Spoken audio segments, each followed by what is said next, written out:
नमस्ते एवरीवन। आज हम लोग स्टार्ट करने वाले 9th क्लास का अलजेब्रा का चैप्टर नंबर 5 जिसका नाम है linear equation in two variable. देखो ये चैप्टर काफ़ी इंपॉर्टेंट है। क्यों? क्योंकि यही सेम चैप्टर आपके 10th क्लास में भी है। अगर ये चैप्टर आप अच्छे से यहाँ पे स्टडी करोगे तो नेक्स्ट ईयर आपको आसान हो जाएगा वो चैप्टर सॉल्व करना। तो देखो इसमें पहला क्या है, linear equation in two variable. तो पहले मैं आपको बता देता हूँ वेरिएबल क्या होता है। देखो हम लोग मैथमेटिक्स में अल्फ़ाबेट यूज़ करते हैं ABCD MNO XYZ। वही क्या है, हमारे वेरिएबल है। जैसे ये मान लो ABCX Y, कुछ भी ले लो, MN, कोई भी लेटर ले लो अल्फ़ाबेट का, वो सारे क्या है, हमारे वेरिएबल है। उन्हीं को हम लोग वेरिएबल कहते हैं। लेकिन यहाँ बात हो रही है टू वेरिएबल की। टू वेरिएबल की यानी कोई भी दो लेटर होना चाहिए। जैसे अलग अलग होना चाहिए कि नहीं आप ऐसे लिख दोगे X+3X, तो ऐसा नहीं चलेगा। अलग अलग होना चाहिए, यानी कि A+B होना चाहिए, XY होना चाहिए, Z होना चाहिए, ZY होना चाहिए, कुछ भी होना चाहिए लेकिन दो लेटर होना चाहिए। उसे हम लोग क्या कहेंगे, टू वेरिएबल्स कहेंगे। फिर यहाँ बात हो रही है इक्वेशन की। इक्वेशन क्या होता है? देखो इक्वेशन यानी इक्वल का साइन आता है, यानी कि लेफ्ट हैंड साइड में कुछ रहना चाहिए और राइट हैंड साइड में कुछ होना चाहिए। यानी कि जैसे देख लो यहाँ पे क्या है, 3x = 4y। तो ये क्या हो गया, हमारा इक्वेशन हो गया। अब इसे सॉल्व करेंगे तो क्या हो जाएगा, 3x - 4y, ये 4y यहाँ आएगा =0। देखो लेफ्ट हैंड साइड में भी कुछ है और राइट हैंड साइड में भी कुछ है, तो इसी को हम लोग क्या कहते हैं, इक्वेशन कहते हैं। अब इक्वेशन भी आ गया, लेकिन यहाँ पे क्या दिया, लीनियर। लीनियर का मतलब होता है सिंपल, सरल। यानी कि देखो जो भी वेरिएबल रहेगा इसमें कहने क्या बताया मैंने आपको, टू वेरिएबल होना चाहिए। वो दोनों वेरिएबल का और पावर 1 है, कुछ भी नहीं है यानी क्या रहता है, 1 होता है। हाँ ये याद रखना, अगर कुछ भी नहीं है यानी 1 है। तो अगर पावर 1 है तो उसी को हम लोग क्या कहेंगे, लीनियर इक्वेशन कहेंगे। और पूरे की बात होगी तो linear equation in two variable, तो हमें क्या चेक करना पड़ेगा, पहले उसमें टू वेरिएबल है कि नहीं और उस टू वेरिएबल में पावर 1 है कि नहीं, ये हमें चेक करना होगा। तो आइए बताता हूँ कैसे। जैसे देखो यहाँ पे एक इक्वेशन दिया है 2a - 3b = 0। कैसे पता चला ये इक्वेशन है? क्योंकि देखो यहाँ पे इक्वल का साइन है, वैल्यू कुछ भी हो यहाँ पे, लेफ्ट हैंड साइड में, राइट हैंड साइड में चलेगा। अगर इक्वल का साइन है तो समझो इक्वेशन है। तो अभी देखो यहाँ पे क्या दिया है, 2a दिया है और 3b दिया है। तो हमें क्या पहले चेक करना होगा कि टू वेरिएबल है कि नहीं, टू वेरिएबल है कि नहीं। और दूसरा क्या चेक करना होगा कि उन वेरिएबल का पावर 1 है कि नहीं, ये चेक करना होगा। देखो यहाँ पे अब टू वेरिएबल है क्या यहाँ पे, हाँ देखो यहाँ पे ए है और यहाँ पे बी है। तो पहला कंडीशन तो सेटिस्फाई हो गया। और दूसरा क्या देख चेक करना होगा हमें, इन जो वेरिएबल है उनका पावर 1 है कि नहीं। कुछ भी नहीं है यानी 1 है, कुछ भी नहीं है यानी 1 है, यानी कि इनका पावर भी 1 है और टू वेरिएबल भी है। तो ये क्या हो गया, हमारा linear equation in two variable है। अब दूसरा चेक करते हैं। दूसरे में देखो यहाँ पे एक्स है और वाई है, तो चलो टू वेरिएबल है, लेकिन इसमें देखो पावर क्या है, यहाँ पे 2 है। लेकिन हमें क्या चाहिए, सिर्फ और सिर्फ 1 पावर चाहिए, ना 1 से कम होना चाहिए ना 1 से ज़्यादा होना चाहिए। तो ये क्या हमारा linear equation in two variable होगा? नहीं होगा। ये इक्वेशन तो होगा लेकिन linear equation in two variable नहीं होगा। टू वेरिएबल भी है लेकिन लीनियर इक्वेशन नहीं है ये। तो इसलिए क्या है, ये हमारा linear equation in two variable नहीं है। अब तीसरा देखो यहाँ पे पहले चेक करो, टू वेरिएबल है क्या, ए एम है, ए भी एम है, लेकिन ये तो सिंगल वेरिएबल है। क्यों? क्योंकि अगर हम लोग इसको ऐड करेंगे 3m + m क्या हो जाएगा, ये 4m हो जाएगा। तो ये क्या है, लीनियर इक्वेशन है लेकिन ये सिंगल वेरिएबल वाला है। इसमें 1 वेरिएबल है लेकिन हमें क्या चाहिए, 2 वेरिएबल चाहिए।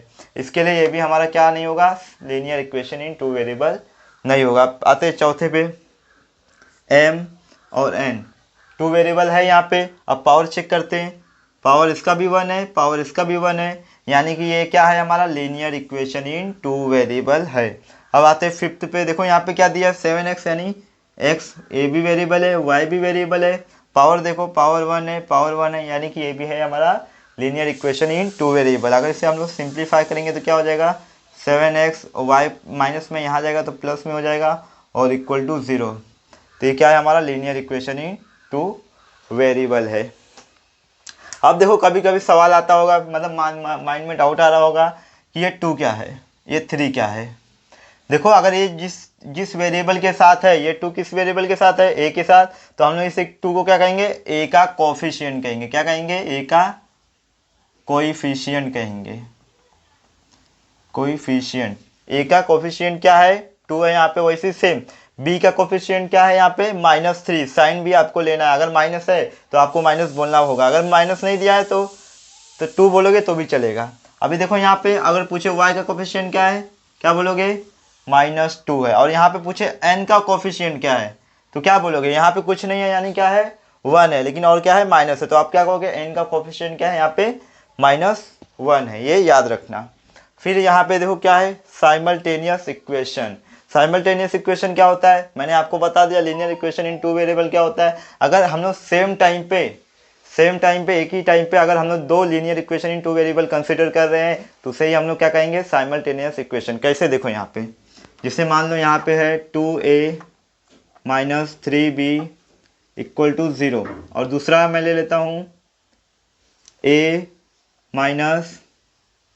3 + 3b ले लेता हूँ, 3b = 0। अब देखो यहाँ पे ये दोनों ही क्या है हमारे linear equation in two variable है, क्योंकि देखो टू वेरिएबल यहाँ पे भी है, टू वेरिएबल यहाँ पे भी है और सबका पावर क्या है 1 1 है, तो ये क्या है हमारा linear equation in two variable. लेकिन यहाँ पे दो है, पहला ये है इक्वेशन ये है और इक्वेशन नंबर 2 ये है, तो इनको क्या कर रहा हूँ मैं सेम टाइम पे एक ही समय पे कंसिडर कर रहा हूँ दोनों को, तो इसे हम लोग क्या कहेंगे साइमल्टेनियस इक्वेशन कहेंगे। अब देखो साइमल्टेनियस इक्वेशन सॉल्व करने के दो मेथड होते हैं। कितने मेथड होते हैं, दो मेथड होते हैं। पहला होता है हमारा एलिमिनेशन मेथड और दोनों ही मेथड एकदम इजी है, कैसे करना है मैं बताता हूँ आपको। एलिमिनेशन मेथड और दूसरा होता है हमारा, दूसरा क्या था हमारा सब्स्टिट्यूशन मेथड। सब्स्टिट्यूशन मेथड कितने मेथड होते हैं, 2 मेथड होते हैं, पहला एलिमिनेशन मेथड और दूसरा सब्स्टिट्यूशन मेथड। अब दोनों मेथड में क्या डिफरेंस है मैं अभी आपको बता देता हूँ। चलो पहले मैं आपको एलिमिनेशन मेथड बताता हूँ, फिर उसके बाद मैं आपको सब्स्टिट्यूशन मेथड बताता हूँ। देखो यहाँ पे मैंने दो इक्वेशन ले लिया और दोनों ही क्या है linear equation in two variable है, चेक कर सकते हो आप लोग। तो देखो मैंने पहले वाले को इक्वेशन 1 लिया और दूसरे वाले इक्वेशन को 2 लिया। अब यहाँ पे दो इक्वेशन है तो इसे हम लोग क्या कहेंगे साइमल्टेनियस इक्वेशन कहेंगे, ये तो मैंने आपको बताया। तो देखो एलिमिनेशन मेथड में क्या होता है, हमें क्या करना होता है, दोनों जो इक्वेशन उन्हें या तो ऐड करना होगा या तो सब्ट्रैक्ट करना होगा। कब क्या करना होगा वो मैं बताता हूँ आपको। पहले हमें ये चेक करना होगा कोफिशिएंट। जैसे मान लो यहाँ पे क्या है 3ab है और यहाँ पे हटा देता हूँ, मैं इसे चेंज कर देता हूँ, यहाँ पे 2b ले लेता हूँ। हाँ, तो हमें कोफिशिएंट चेक करने का पहले a का कोफिशिएंट चेक करो, यहाँ पे 2 है a का और यहाँ पे 1 है, तो सेम नहीं है। अब b का चेक करो, b का क्या है -3 है और यहाँ पे क्या है 2 है, -3 और 2 है, यहाँ पे भी अलग अलग है। अगर हमें लेकिन क्या चाहिए, ऐसा कोई किसी भी वेरिएबल का सेम कोफिशिएंट चाहिए, चाहे यहाँ पे 2 2 हो या फिर यहाँ पे -3 हो, यहाँ पे या फिर 3 3 हो या फिर 2 2 हो, सेम होना चाहिए, किसी भी वेरिएबल का कोफिशिएंट सेम होना चाहिए। तो सेम नहीं है तो इसे हमें सेम करना होगा। जैसे यहाँ पे क्या है 2a है तो यहाँ हम लोग 2a कर सकते हैं। कैसे कर सकते हैं, अगर मैं इक्वेशन 2 में 2 से मल्टीप्लाई करूँ तो यहाँ पे क्या होगा 2 हो जाएगा और यहाँ पे 2 से मल्टीप्लाई होगा तो क्या हो जाएगा 4 हो जाएगा। हमें ऐसा करना होगा, पहले यही चेक करना होगा। तो अब देखो यहाँ पे सेम है क्या, देखो इसका भी 1 है, इसका भी 1 है, ये भी 1 है, यानी कि दोनों का ही सेम है, यानी कुछ मल्टीप्लिकेशन कुछ चेंजेस करने की ज़रूरत नहीं है, हम लोग डायरेक्ट एडिशन या सब्ट्रैक्शन कर सकते हैं। अब जान लो कि कब एडिशन करना है और कब सब्ट्रैक्शन करना है। अगर मान लो साइन सेम होगा, सेम साइन होगा, सेम साइन होगा तो क्या करेंगे हम लोग सब्ट्रैक्शन करेंगे। अगर डिफरेंट साइन होगा तो हम लोग क्या करेंगे एडिशन करेंगे। क्या करेंगे एडिशन करेंगे। क्या बोला मैंने, सेम साइन होगा, यानी जैसे यहाँ पे देखो क्या है, यहाँ पे प्लस है और यहाँ पे माइनस है, दोनों डिफरेंट है, अलग अलग है, तो मैंने क्या बोला डिफरेंट में क्या होगा एडिशन होगा, तो इसमें क्या करेंगे हम लोग एडिशन करेंगे। तो यहाँ पे लिखेंगे एडिंग इक्वेशन 1 एंड 2। क्यों ऐड किया मैंने, क्योंकि यहाँ पे क्या है दोनों का साइन क्या है डिफरेंट है। अगर सेम होता चाहे प्लस प्लस हो फिर चाहे माइनस माइनस हो तो क्या करते हैं हम लोग सब्ट्रैक्शन करते, लेकिन यहाँ पे क्या डिफरेंट है प्लस माइनस है तो क्या हो जाएगा। अब देखो यहाँ पे एडिशन करो, x + y = 14 है और क्या है x - y = 2 है। एडिशन बोले प्लस प्लस प्लस। अब देखो यहाँ पे माइनस प्लस तो माइनस ही होने वाला और यहाँ पे भी प्लस वाई सेम सेम है तो क्या होगा कैंसिल हो जाएगा। अब समझा मैंने क्यों बोला था कोफिशिएंट सेम होना चाहिए, क्योंकि हम लोग को क्या करना होगा एक वेरिएबल को कैंसिल करना होगा, हटाना होगा। अब यहाँ पे क्या है x है, यहाँ पे भी x है और क्या है साइन प्लस है तो क्या हो जाएगा ये ऐड होगा 2x हो जाएगा। अब यहाँ पे भी प्लस प्लस है तो ये क्या हो जाएगा 14 + 2 कितना होता है 16। अब आगे सॉल्व करो, ये 2 यहाँ आ जाएगा तो डिवाइड में हो जाएगा, 16 डिवाइड बाई 2 कैंसिल करेंगे तो कितना आ जाएगा, 8 आ जाएगा। 2 8 जा 16 हो जाएगा। अब x का तो वैल्यू आ गया हमारे पास, अब हमें चाहिए क्या, y का वैल्यू चाहिए। तो हम लोग x का वैल्यू इन दोनों में से किसी भी इक्वेशन में रख के y का वैल्यू निकाल सकते हैं। कैसे, देखो यहाँ पे लिखोगे पुटिंग x इक्वल टू कितना आया है, 8 आया है, x equal to 8 in equation, कौन से इक्वेशन में रखोगे वो आपके ऊपर, किसी में भी रख सकते हो। तो मैं क्या करता हूँ, इक्वेशन 2 में रखता हूँ, इक्वेशन 2 में रखूंगा तो क्या हो जाएगा, देखो यहाँ पे x के प्लेस पे क्या आ जाएगा, 8 आ जाएगा, फिर क्या है माइनस वाई, फिर क्या है इक्वल टू 2 है, 2 ले लो, फिर आप आगे देखो इस 2 को यहाँ ले लो तो ये 2 ऐसे ही रहेगा, तो क्या बचेगा हमारे पास, y इक्वल टू 6 बचेगा। 8 में से -2 होगा तो कितना आ जाएगा, 6 आएगा। अब देखो x और y दोनों का ही वैल्यू आ गया हमारे पास। ये कौन सा मेथड था हमारा, एलिमिनेशन मेथड था। अब मैं आपको बताऊंगा दूसरा मेथड। सेकेंड मेथड कौन सा है हमारा, सब्स्टिट्यूशन मेथड, ये यूज करते हैं हम लोग। कौन सा मेथड है, सब्स्टिट्यूशन मेथड। तो इसमें क्या करते हैं, देखो दोनों ही मेथड इजी है एकदम। पहला मैंने आपको बता दिया एलिमिनेशन मेथड। अब दूसरा देखो, तो पहले क्या करना है आपको, दोनों में 2 इक्वेशन है, दोनों में से कोई भी एक इक्वेशन लेने का है। मैं मान लेता हूँ, कोई भी लो आपके ऊपर है, तो मैं इक्वेशन नंबर 2 लेता हूँ, x minus y equal to 2, ये इक्वेशन नंबर 2 लिया। तो इसमें क्या करना है आपको, 2 वेरिएबल है, दोनों में से किसी भी एक वेरिएबल को आपको लेफ्ट साइड में रखने का है। तो चाहे x को रखो चाहे y को रखो, वो आपके ऊपर है। तो मैं क्या करता हूँ, x को लेफ्ट साइड में रखता हूँ और बाकी जो बचेगा आपको उसको राइट साइड में शिफ्ट करने का। ये क्या है, -y है। अब -y यहाँ आएगा तो क्या हो जाएगा, 2 + y हो जाएगा, या फिर y + 2 हो जाएगा, कुछ भी आपके ऊपर है।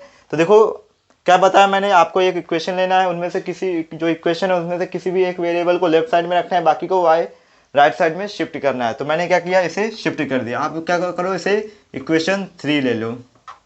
अब इक्वेशन 3 ले लिए। अब जो हम लोग इक्वेशन लिए थे, कौन सा इक्वेशन लिया था मैंने, इक्वेशन 2 लिया था। तब इक्वेशन 2 में मत रखो, ये जो हम लोग x का वैल्यू निकाले इसे इक्वेशन 1 में रखो। जो इक्वेशन लोगे उसमें आपको नहीं रखना है, ये याद रखना है। तो मैं क्या करूँगा, अब इस इक्वेशन 1 में पुट करूँगा। तो यहाँ पे लिख दोगे पुट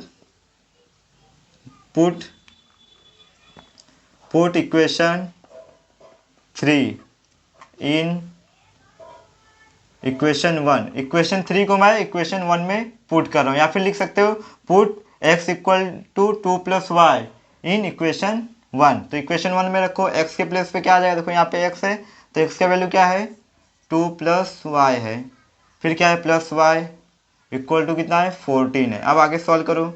अब ब्रैकेट हटेगा तो प्लस है तो कुछ चेंजेस नहीं होगा, प्लस ही रहेगा, 14। अभी देखो यहाँ पे 2 है, अब इस 2 को यहाँ ले जाऊंगा तो क्या हो जाएगा, माइनस में हो जाएगा। और ये y + y कितना हो जाएगा, 2y हो गया। और ये 2 को मैं यहाँ शिफ्ट कर देता हूँ तो कितना हो जाएगा, -2 हो जाएगा। तो बचेगा क्या हमारे पास, y इक्वल टू, माइनस करो कितना बचा, 12 बचा। हाँ, अब ये जो 2y है, ये काम करता है, एक बार लिख देता हूँ नहीं तो नहीं समझेगा। ये 2y है, अब क्या करूँगा, इस 2 को यहाँ शिफ्ट करूँगा तो क्या हो जाएगा, ये डिवाइड में आ जाएगा, यानी इसको कट करो, 2 6 जा 12, यानी y का वैल्यू कितना आ गया, 6 आ गया। तो उस मेथड में क्या आया था, 6 ही आया था। किसी भी मेथड से करोगे आप लोग, आंसर आपका सेम आएगा। तब हमें क्या चाहिए, x का वैल्यू चाहिए, तब y का वैल्यू क्या करोगे, किसी भी इक्वेशन में रख दो। तो मैं इक्वेशन 2 में रखता हूँ, तो लिखूंगा यहाँ पे put the value y equal to 6 in equation 2। Equation 2 में क्या कर रहा हूँ मैं, y का वैल्यू पुट कर रहा हूँ। तो क्या हो जाएगा, x रहने दो ऐसे ही, माइनस y के प्लेस पे क्या आएगा, 6 आएगा, इक्वल टू कितना है, 2 है। अब आगे करो, -6 से यहाँ जाएगा तो क्या हो जाएगा, +6 हो जाएगा, तो कितना आएगा हमारा, 8 आएगा।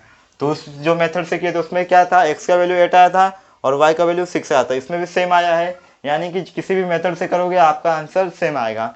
और एक बात याद रखना कि अगर आपको क्वेश्चन में बोला है, किसी मेथड का नाम लिया है, चाहे वो एलिमिनेशन मेथड हो चाहे वो सब्स्टिट्यूशन मेथड हो, अगर बोला है कि आपको इस मेथड से सॉल्व करना है तो आपको उसी मेथड से सॉल्व करना है। अगर इनकेस मान लो कि कोई भी मेथड का नाम नहीं लिया है, खाली लिख दिया है कि solve the following simultaneous equation, तो आप किसी भी मेथड से कर सकते हो, आपके ऊपर है।